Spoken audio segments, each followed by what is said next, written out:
Baiklah, assalamualaikum warahmatullahi wabarakatuh. Selamat siang teman-teman sekalian. Perkenalkan, nama saya Fadil Muklisin dengan NIM 121210018. Izinkan saya mempresentasikan proposal dari penelitian saya pada siang hari ini. Sebelumnya, saya izin share screen terlebih dahulu.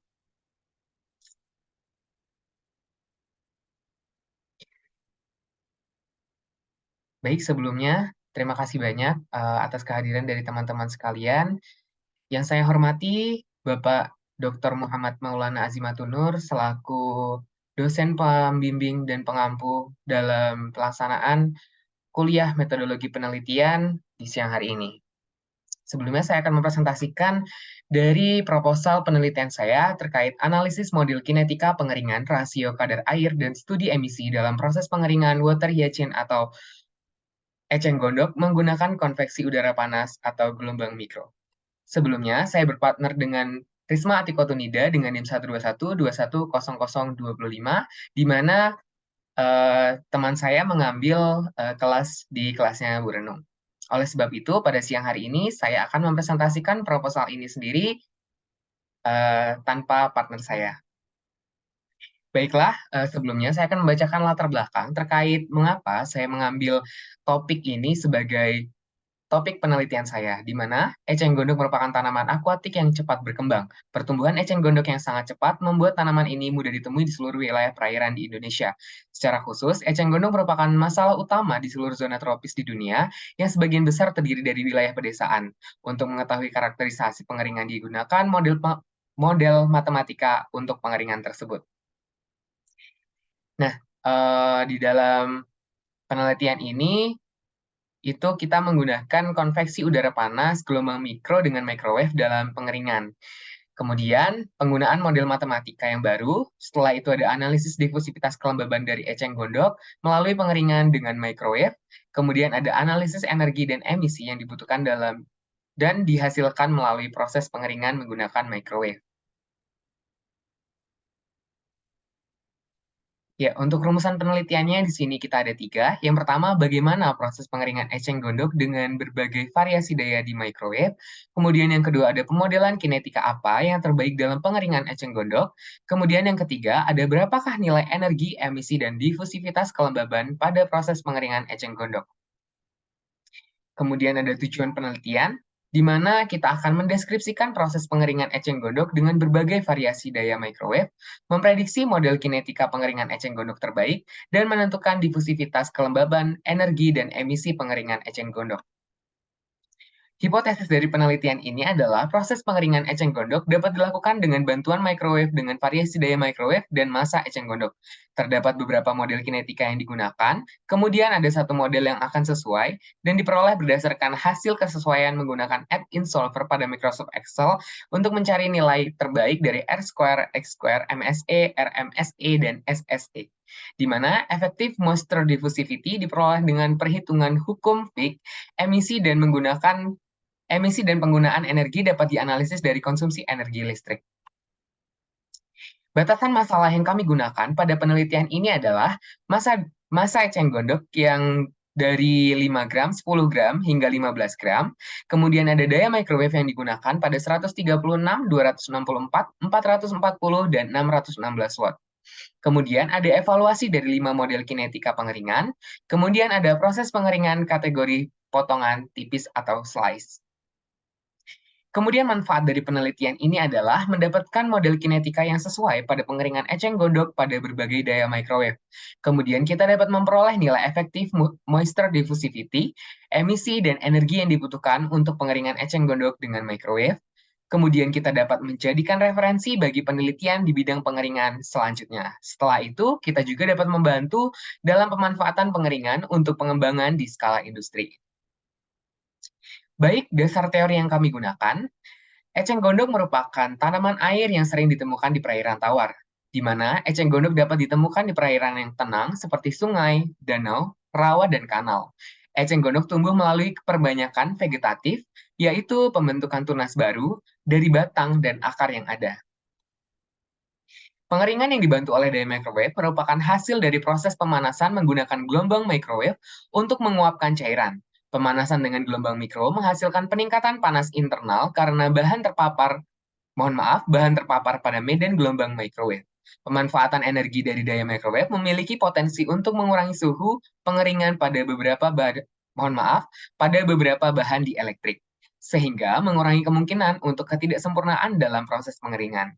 Selain itu, hal ini dapat menghasilkan hasil yang lebih optimal, meningkatkan efisiensi energi, dan mengurangi kebutuhan ruang jika dibandingkan dengan metode pengeringan konvensional.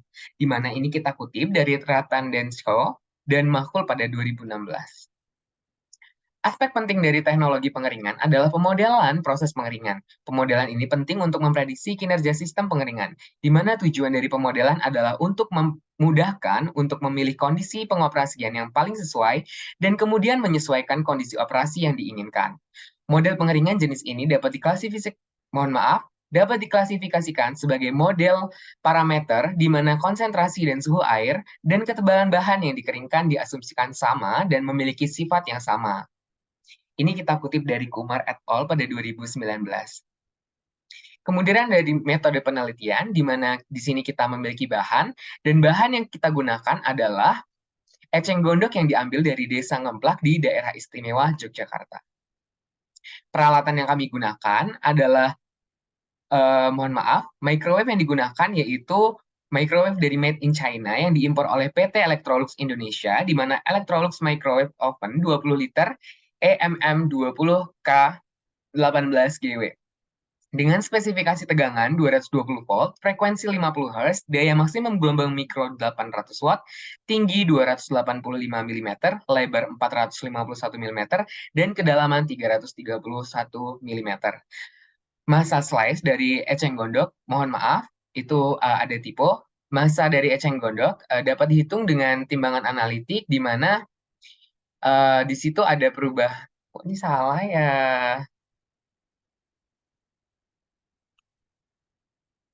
Mohon maaf, ternyata dari template ini ada yang belum disesuaikan, di mana massa yang digunakan untuk eceng gondok itu sendiri telah disesuaikan, di mana sesuai yang awal tadi, massa yang digunakan adalah 5 gram, 10 gram, dan 15 gram.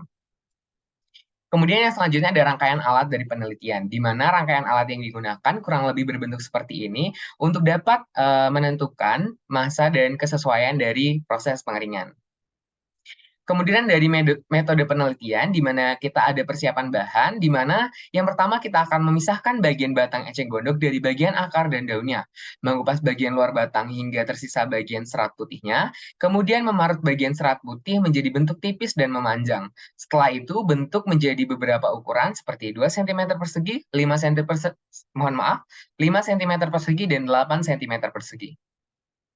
Kemudian yang selanjutnya ada proses microwave, di mana kita akan menata eceng gondok dalam wadah dengan variasi berat 5 gram, 10 gram, dan 15 gram. Setelah itu memasukkannya ke dalam microwave pada variasi daya. Setelah itu terjadi proses drying yang dilakukan selama 3 menit pada semua sampel. Setelah itu akan didapatkan data drying dari eceng gondok. Kemudian dari proses oven, kita akan menyiapkan eceng gondok seberat 10 gram dengan luas 5 cm persegi. Kemudian kita memasukkannya ke dalam oven pada suhu 70 derajat Celcius dan mengukur berat pada setiap 30 menit dan melakukan proses sampai dengan 4,5 jam. Pengolahan data pada pemodelan matematis adalah bagian terpenting dari proses pengeringan karena dapat menghasilkan desain peralatan yang lebih efisien. Oleh karena itu, model dari literatur dipilih dan dibandingkan dengan data eksperimen untuk mendapatkan model yang paling sesuai. Data pengeringan percobaan dilakukan melalui serangkaian pengujian untuk menentukan metode mana yang menentukan proses pengeringan yang paling tepat. Baik, di sini ada beberapa jenis model kinetika yang akan kami gunakan, di mana yang pertama ada Genadas, kemudian ada Midili Kucuk, setelah itu ada HII, kemudian ada Page, dan Afhad, dan Marchetti. Dan untuk error function, kita dapat menemukannya dari persamaan-persamaan berikut, yang mungkin dari teman-teman sekalian kurang lebih udah pada tahu ya, teman-teman. Kemudian dari pengolahan data, ini ada bagaimana cara mencari difusivitas, di mana difusivitas kelembaban adalah sifat yang menjelaskan semua kemungkinan perpindahan massa di dalam bahan selama proses pengeringan, termasuk difusi cairan, difusi uap, ataupun aliran hidrodinamik. Dengan difusivitas kelembaban dapat memberikan gambaran variasi hasil pengeringan selama proses dan memperkirakan perpindahan massa selama proses, di mana 2mR per dot sama dengan difusivitas delta kuadrat MR. Kemudian di sini kita dapat menentukan konsumsi energi dan emisi CO2 dengan rumus yang digunakan untuk menghitung konsumsi daya yang diperlukan untuk mengeringkan, mohon maaf, itu harusnya eceng gondok adalah EC sama dengan P dikali T per 3.600.000. Selanjutnya untuk menghitung emisi CO2, diasumsikan bahwa ketika 1 kWh energi dari pembangkit listrik berbasis batu bara atau bahan bakar fosil digunakan 800 gram CO2 akan dilepas ke atmosfer. Sehingga rumusnya adalah ECO2 sama dengan EC 800 per 1000. Baiklah, untuk timeline penelitian kita, di sini kita ada 4 bulan, di mana studi literatur akan dilaksanakan oleh Risma Tikotonida, kemudian percobaan pendahuluan akan dilaksanakan oleh saya sendiri, setelah itu ada persiapan alat dan bahan serta instrumen, di mana itu akan disiapkan oleh Risma Tikotonida, kemudian ada metodologi penelitian yang akan ditanggung oleh saya, kemudian ada pengolahan data dan analisis data yang dilaksanakan secara bersama-sama. Baiklah, terima kasih banyak. Mungkin sekian presentasi dari saya, dari teman-teman sekalian. Apakah ada yang ingin bertanya terlebih dahulu? Ya, baik. Izin bertanya, Ya, silakan. perkenalkan nama saya Gloria Bagas Puspakirana, NIM 121210070. Aku mau tanya, kenapa di penelitian ini kamu pilih bahannya dari eceng gondok? Baik, terima kasih banyak pertanyaannya Kirana. Saya izin mencoba untuk menjawab di mana mengapa kami memilih bahannya eceng gondok sebagai bahan dari dasar penelitian. Kami memilih eceng gondok karena bahan tersebut dapat mudah kita temukan dimanapun karena sifatnya yang cukup invasif dan dapat merusak lingkungan apabila tidak disesuaikan, maka kami berusaha untuk dapat menemukan solusi atau terobosan baru dalam menemukan bahan yang dapat disesuaikan dalam penelitian yang dapat bernilai lain gitu, kurang lebih. Jadi kalau misalnya kita pakai eceng gondok, nggak pakai bahan-bahan lainnya tuh, karena yang satu kita dapat lebih mudah menemukan bahan tersebut, karena tentunya teman-teman udah pasti pernah lihat dan tahu kan eceng gondok itu seperti apa, dan kita berusaha untuk dapat menemukan alternatif baru dalam menyesuaikan, mohon maaf, dalam menemukan solusi baru untuk permasalahan-permasalahan yang timbul di lingkungan masyarakat. Kurang lebih seperti itu. Apakah sudah cukup menjawab? Sudah, terima kasih. Baik, terima kasih. Selanjutnya dari Vera mungkin dipersilahkan. Oke, baik. Terima kasih atas waktunya. Perkenalkan nama saya Vera Listiawati dengan NIM 10. Saya ingin bertanya, setahu saya model kinetika itu banyak, namun pada penelitian saudara Fadil itu hanya menggunakan 5 model kinetika. Jika boleh tahu, apa dasar Fadil memilih 5 model kinetika tersebut? Terima kasih. Baik, terima kasih banyak Vera atas pertanyaannya. Saya akan mencoba untuk menjawab. Kenapa kami menentukan di sini ada 5 model kinetika? Yang pertama, kita tahu bahwasannya dalam setiap pemodelan kinetika itu biasanya didapatkan melalui persamaan empiris yang didapatkan dari percobaan. Nah, tentunya dari percobaan-percobaan ini kami sesuaikan dengan penelitian yang akan kami bawa, di mana bentuk dan perumusannya itu akan disesuaikan dengan jenis bahan dan pemrosesan yang kita sesuaikan. Di mana di sini eceng gondok kami akan membentuk slice yang hal itu tentunya akan berbeda dengan model kinetika dari bentuk-bentuk lain. Sehingga di sini kami menentukan 5 model kinetika yang paling sesuai apabila digunakan dalam metode penelitian kami untuk pengolahan eceng gondok dalam proses pengeringan berbentuk slice. Kurang lebih seperti itu, Vera. Terima kasih. Apakah sudah cukup Oke, menjawab? terima kasih. Sudah, terima kasih. Terima kasih. Apakah dari teman-teman sekalian ada yang ingin bertanya?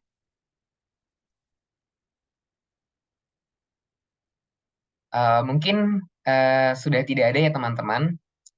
Baiklah, jika demikian, mohon maaf, saya mengucapkan terima kasih banyak atas kehadiran teman-teman pada siang hari ini, dan saya mohon maaf apabila terdapat banyak kesalahan, kebanyakan typo, dan lain sebagainya. Kemudian saya mengucapkan terima kasih banyak selaku Mohon maaf, saya mengucapkan terima kasih banyak ke Bapak Azimatunur selaku dosen pengampu mata kuliah metodologi penelitian yang telah membantu saya dan membimbing saya dalam menentukan materi penelitian saya nantinya. Baik, terima kasih. Saya akhiri presentasi saya pada siang hari ini. Kurang lebihnya saya mohon maaf. Wassalamualaikum warahmatullahi wabarakatuh.